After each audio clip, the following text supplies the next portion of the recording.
Hello dear student, once again welcome to my YouTube channel. Today we are going to start the second chapter of 9th standard from Maharashtra State Board syllabus. Dear friends, before starting this video, I request you all, please subscribe my channel and don't forget to press the bell icon so that you will get the notification of my new videos.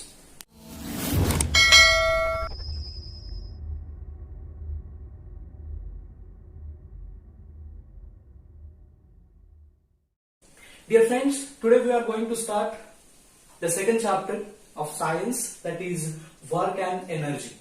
In the heading or in the name of this chapter, two concepts are given. That is, first one is the work and second one is energy. So first of all, we will learn about the concept work. As you know that any physical or mental activity is considered as a work. किसी भी physical या फिर mental activity को हम क्या बोलते हैं? Work बोलते हैं. In the picture, you can see different type of a work. The first girl is reading a book. It is a type of a mental work, And the second girl is watching TV. That is also a type of a mental work. And the man is also doing the physical work. So dear friends, in our day-to-day life, the work is classified into two types. The first one is the physical work and the second one is mental work. But in physics, we deal with the physical work only. In physics, we are going to see or we are going to study about the physical work, right? Because in physics, the work has a different meaning or the specific meaning. So what is meant by the work in physics? In physics, the work is said to be done when we apply the force on any object. At that time, if that force displaces the object or if that force produces the displacement in the object, at that time the work is said to be done. So what is the exact definition of the work in physics? So work is said to be done when a force applied on an object causes displacement of the object. So what is the definition then?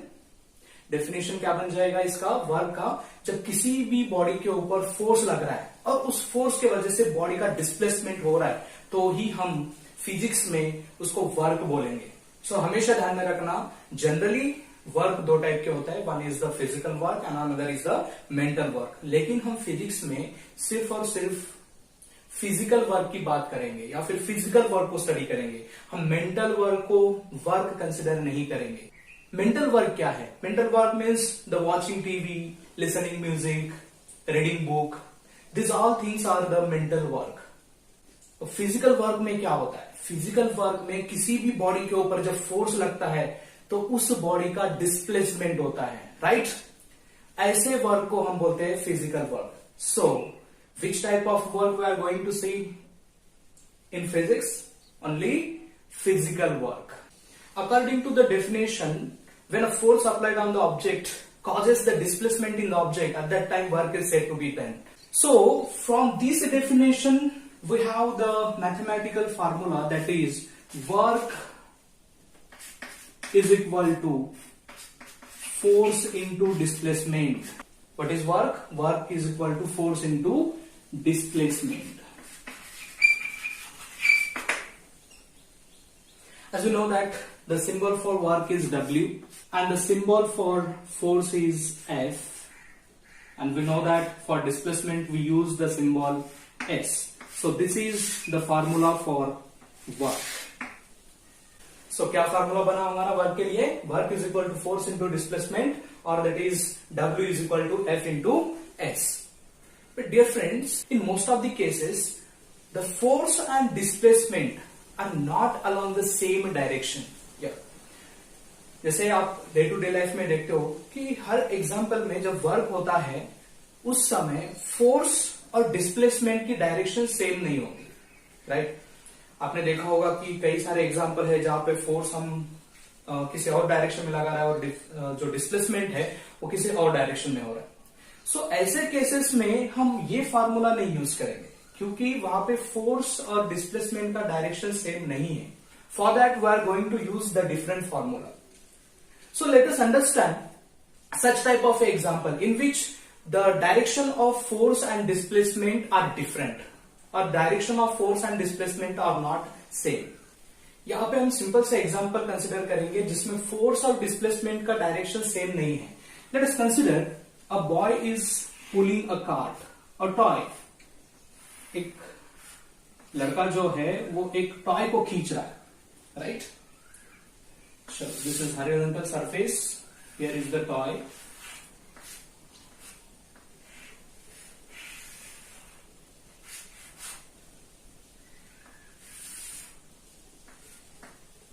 Like this.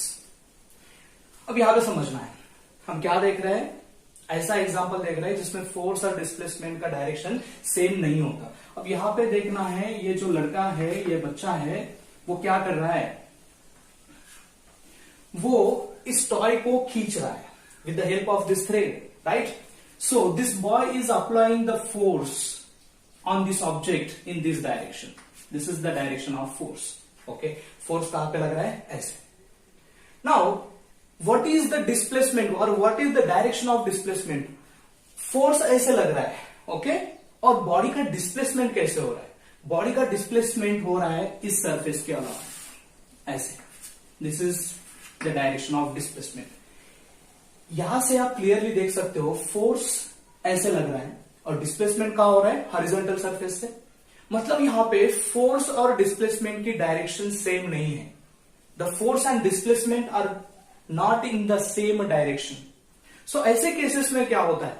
सो ऐसे cases में हम work का ये वाला formula use नहीं करेंगे, that is W is equal to force into displacement.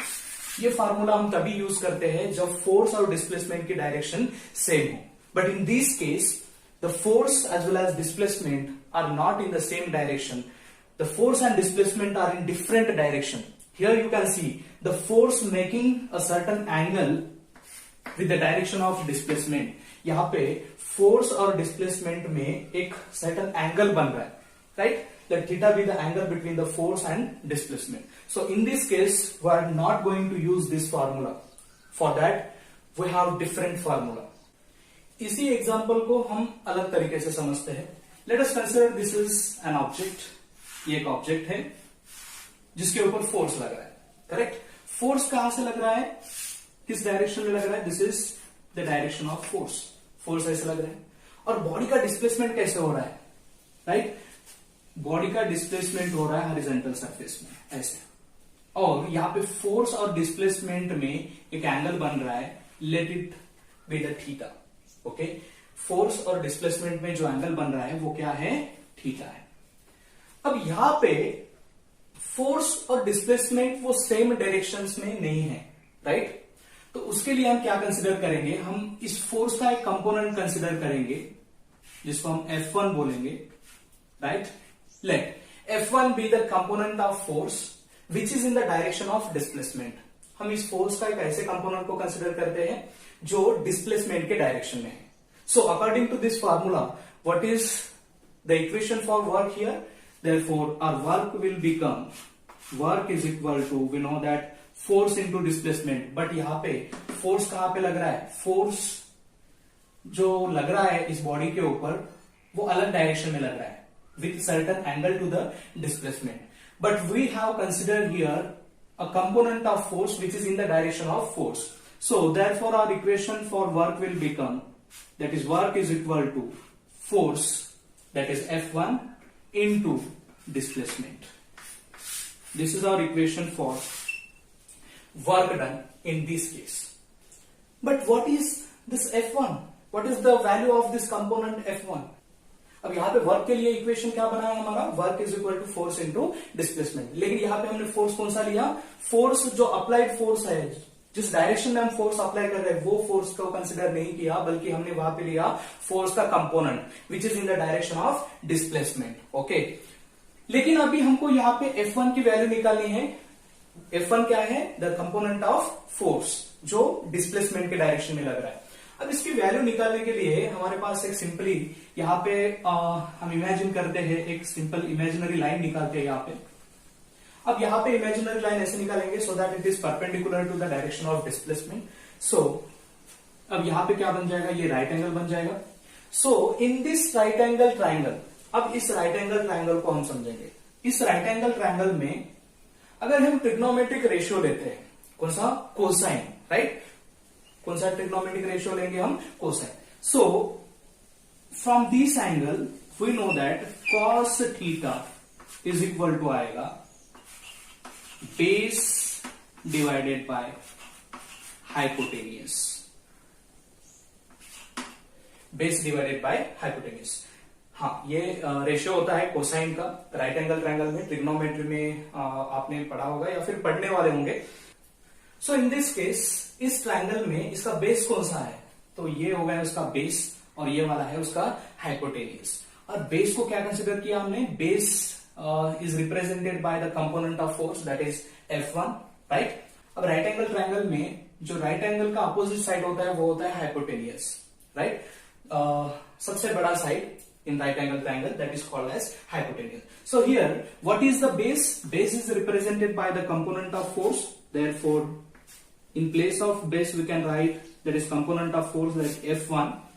And what is the hypotenuse? Hypotenuse is represented by the force. Therefore this is equal to F. So हमारा equation क्या बना है? cos theta is equal to F1 divided by F. So from this equation we can find the value of F1, that is the component of force. Therefore F1 is equal to क्या आएगा? F1 is equal to, ये F जो है इधर multiplication में जाएगा. Therefore this will become F cos theta. This is the value of the component of force, that is F1 is equal to F cos theta. And what is our equation for work in this case? That is work is equal to F1 into displacement or F1 into S. So put the value of F1 here. We will get that is work done is equal to W is equal to क्या आएगा? F1 की जगह हम क्या put करेंगे? F cos theta. F cos theta into displacement as it is. So now we will rearrange this equation.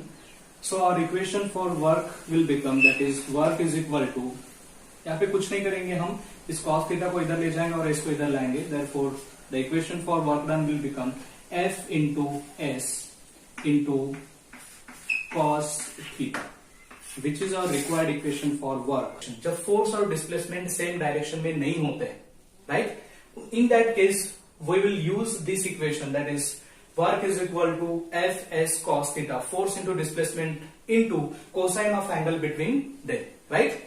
तो बच्चों ये क्लियर है? हम ये दोनों भी इक्वेशन यूज कर सकते हैं वर्क के लिए. ये इक्वेशन हम कब यूज करेंगे?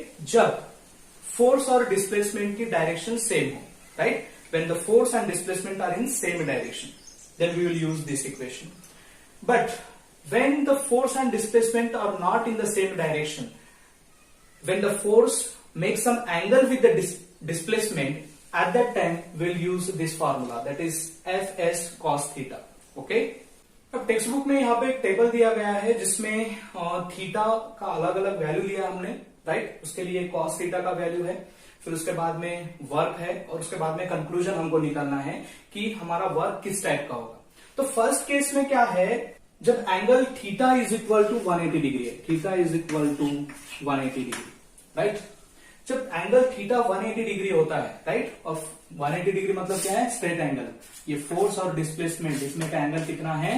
180 डिग्री है. एट दैट टाइम ये cos 180 क्या बन जाएगा? cos 180 degree, this will become -1. इसका आंसर आता है -1. So what will be the work done? हमारा वर्क डन क्या आ जाएगा? ये cos theta is equal to क्या बना है हमारा? -1. Therefore work done is equal to -F into S, right. अब यहां पे कंक्लूजन क्या आएगा? जब थीटा की वैल्यू 180 होती है, at that time cos theta is equal to -1, that is cos 180 is equal to -1. Therefore हमारा इक्वेशन आएगा work done W is equal to minus force into displacement. तो यहाँ पे जो वर्क रहेगा वो क्या रहेगा? निगेटिव वर्क रहेगा, राइट, निगेटिव वर्क. और सेकेंड केस में जब theta is equal to 90 degree होता है, theta is equal to 90 degree, eight that time what is the cos theta?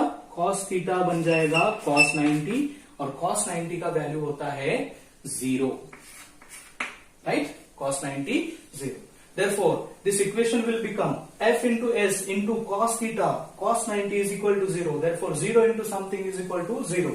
So, in this case, we will get the 0 work. तो यहाँ पे work क्या होता है? 0 वर्क होता है. जब फोर्स और डिस्प्लेसमेंट इनमें का एंगल 90 डिग्री होता है, एट दैट टाइम वर्क क्या होता है? वहां पे 0 वर्क होता है. जैसे कि मान लो एक एग्जांपल लेते हैं हम. यहाँ पे ये ऑब्जेक्ट है, इसके ऊपर हम फोर्स लगा रहे हैं.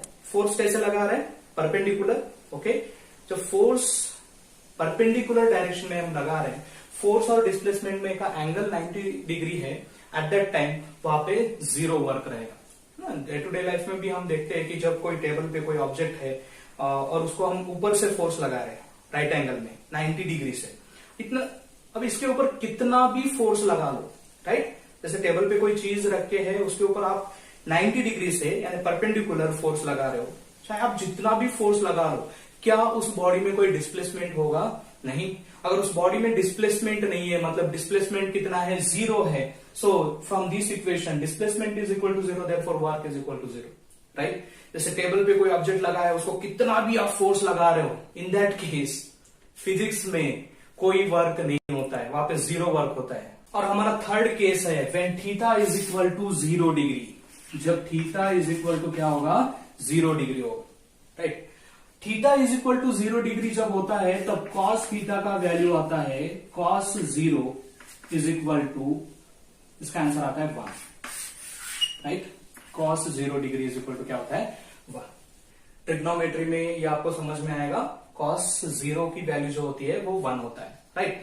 अब यहां पे हमारा इक्वेशन क्या बन जाएगा? W is equal to F into S into cos theta. Cos theta की वैल्यू अब क्या है? 1 है, because cos 0 is equal to 1. So 1 into something, that quantity again. So here we will get the positive work. यहाँ पे कौन सा work मिलेगा हमको? पॉजिटिव वर्क मिलेगा. तो यहाँ पे जो वर्क डन हो रहा है वो क्या रहेगा? पॉजिटिव रहेगा. So these are the 3 cases for the different type of work when the angle between the force and displacement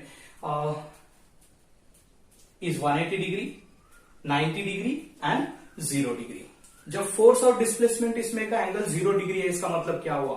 force और डिस्प्लेसमेंट की डायरेक्शन सेम है. जब ये फोर्स है और डिस्प्लेसमेंट भी उसी डायरेक्शन में है, तो इन दो लाइन में का जो एंगल है वो क्या होता है? 0 डिग्री होता है, राइट. और in that case we can say the force and displacement are in the same direction, therefore the angle between them is 0, therefore our work is positive. So our next topic है type of work. From this discussion we can say that there are 3 type of work, right? The first one is the positive work, second one is negative work and the third one is zero work, right? Work कितने type के होते हैं? 3 type के work होते हैं, positive, negative और zero. चलो देखते हैं क्या होता है पॉजिटिव वर्क, नेगेटिव वर्क और zero work. So now we have this equation for work done, that is work is equal to Fs cos theta. अब पॉजिटिव वर्क कब बोलेंगे हम? पॉजिटिव वर्क कब होता है? जब फोर्स और डिस्प्लेसमेंट का डायरेक्शन सेम होता है. When the direction of force and displacement is same, at that time the work is said to be positive work. समझ में आया? जब फोर्स और डिस्प्लेसमेंट इनमें का डायरेक्शन सेम होता है, तब वो वर्क को क्या बोलेंगे हम? Positive work. अब जब फोर्स और डिस्प्लेसमेंट में का डायरेक्शन सेम होता है, मान लो कि ये फोर्स का डायरेक्शन है और डिस्प्लेसमेंट का डायरेक्शन भी सेम है, फोर्स और डिस्प्लेसमेंट में का एंगल क्या होगा? वो होगा 0 डिग्री. अभी हमने देखा है कि जब फोर्स और डिस्प्लेसमेंट इसमें का एंगल 0 होता है, cos 0 की वैल्यू 1 आएगी, देयरफॉर वर्क क्या रहेगा हमारा? पॉजिटिव वर्क रहेगा. Therefore work is equal to force into displacement. ये इक्वेशन आएगा हमारा. So is it clear what is the positive work? Positive work means what? When the force and displacement are in the same direction, at that time the work is said to be positive work. Or in other words, in the form of theta, what we can say? When the angle between the force and displacement is 0 degree, at that time the work is said to be positive. In the second case, the second type of work is negative work. अब negative work कब रहेगा? जैसे हमको पता है, when the force and displacement are not in the same direction, or you can say when the force and displacement are exactly opposite to each other. जब force और displacement opposite direction में है, उस समय पे जो वर्क रहेगा वो क्या रहेगा? नेगेटिव रहेगा. मान लो कि ये फोर्स का डायरेक्शन है और ये डिस्प्लेसमेंट का डायरेक्शन, दोनों का डायरेक्शन अपोजिट है. So what is the angle between them? उनमें का एंगल क्या बन जाएगा? 180 degree. Okay, so in this case we can say that the work is negative. जैसे इसका एग्जाम्पल क्या है हमारे डे टू डे लाइफ में? नेगेटिव वर्क का एग्जाम्पल कहा जाता है जहां पे फोर्स एक डायरेक्शन में लग रहा है और डिस्प्लेसमेंट उसके अपोजिट डायरेक्शन में होता है. जैसे आपने देखा होगा जब हम कुएं में से पानी निकालते हैं, राइट, तो पुली के ऊपर से वो रस्सी लगा के हम उसको खींचते हैं. एट दैट टाइम हम फोर्स कहां पे लगाते हैं? फोर्स हम लगाते हैं नीचे के डायरेक्शन में, नीचे खींचते हैं रस्सी को, है ना. और उस समय वो बकेट का डिस्प्लेसमेंट कहां पे होता है? वो होता है ऊपर. तो फोर्स नीचे लग रहा है और डिस्प्लेसमेंट ऊपर हो रहा है. तो उस समय में हम बोलेंगे वर्क कैसा है हमारा? Negative work. अभी हमने देखा था cos 180 का वैल्यू होता है -1, देयरफॉर हमारा वर्क का इक्वेशन क्या आएगा इन this case? -f into S.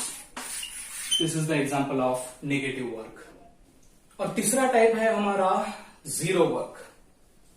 Zero work मतलब वहां पे वर्क हुआ ही नहीं है. जीरो वर्क कब बोलेंगे हम? जब हम किसी भी बॉडी के ऊपर फोर्स लगा रहे हैं लेकिन वहां पे कोई डिस्प्लेसमेंट नहीं हो रहा है. At that time the work is said to be zero work. जैसे मैं इस बोर्ड को पुश कर रहा हूं, राइट, इस बोर्ड को पुश करने के बाद मैं फोर्स तो लगा रहा हूं लेकिन इस बोर्ड का कोई डिस्प्लेसमेंट हो रहा है वहां पे?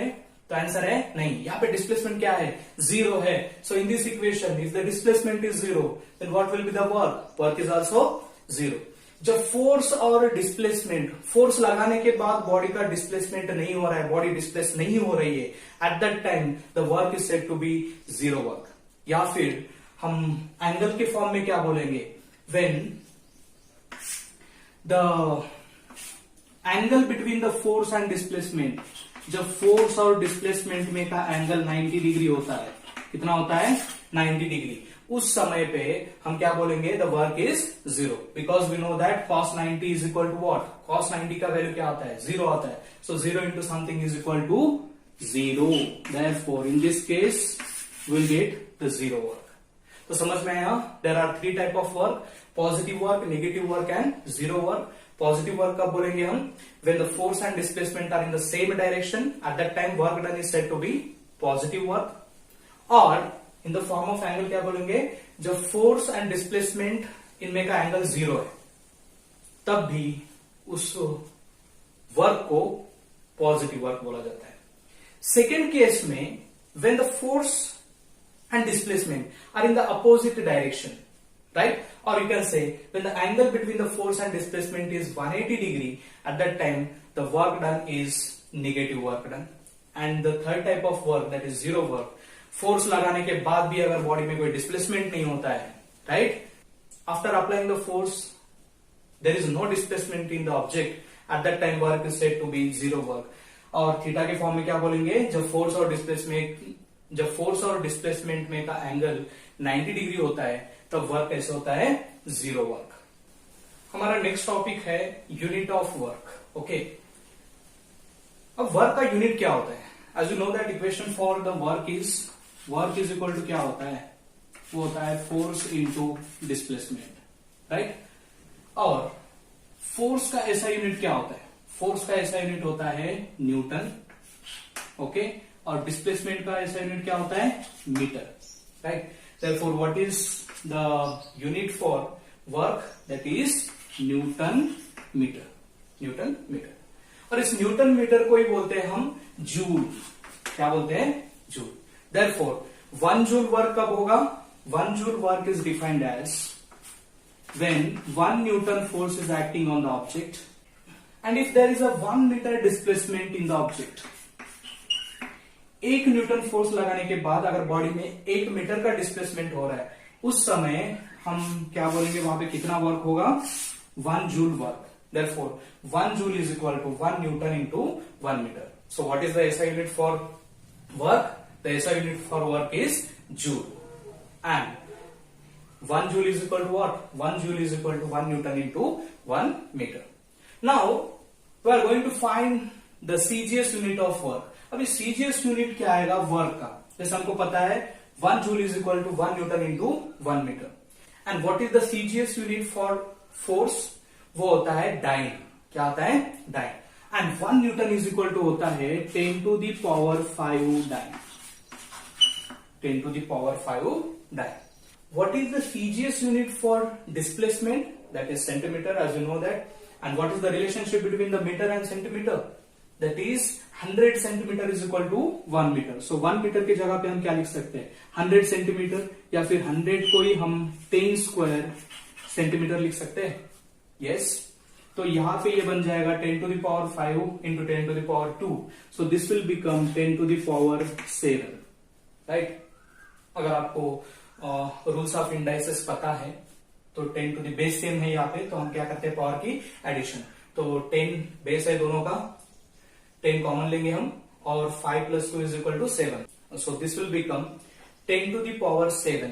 और ये क्या बन जाएगा? Dyne into centimetre. So this will become dyne centimetre. और इस डाइन सेंटीमीटर को ही बोलते हैं हम अर्क. क्या बोलते हैं? Erg. So this will equal to 10 to the power 7 अर्क. Okay, 10 to the power 7. So what is the relationship between joule and arc? That is 1 joule is equal to आएगा हमारा 10 to the power 7 arc. Okay, so 1 joule is equal to what? 10 to the power 7 arc. This is the relationship between the joule and arc. So हमेशा ध्यान में रखना. What is the SI unit for work? The SI unit is joule. Okay, and the symbol is J. And the CGS unit for work is arc, right? SI unit है joule और CGS unit है arc. And what is the relationship between the joule and arc? 1 joule is equal to आएगा 10 to the power 7 arc. ये relation सबसे important है. This is very important relationship. ये relationship जो है हम न्यूमेरिकल में यूज करेंगे. जब वर्क जूल में दिया होता है तो उसको आर्ग में कन्वर्ट करना पड़ेगा, या फिर वर्क जब आर्ग में दिया होता है उसको जूल में कन्वर्ट करना पड़ेगा. At that time we are going to use this relation, that is 1 joule is equal to 10 to the power 7 erg. The remaining chapter will see in the next video. अगर आपको यह video अच्छा लगता है तो video को like करें, channel को सब्सक्राइब करें और बेल आइकन को प्रेस करें ताकि आपको वीडियोस के नोटिफिकेशन सबसे पहले मिलेंगे. और इस वीडियो को अपने फ्रेंड के साथ ज्यादा से ज्यादा शेयर करें. सो डियर स्टूडेंट, मिलते हैं नेक्स्ट कंसेप्ट के साथ नेक्स्ट वीडियो में. तब तक के लिए बाय बाय, टेक केयर.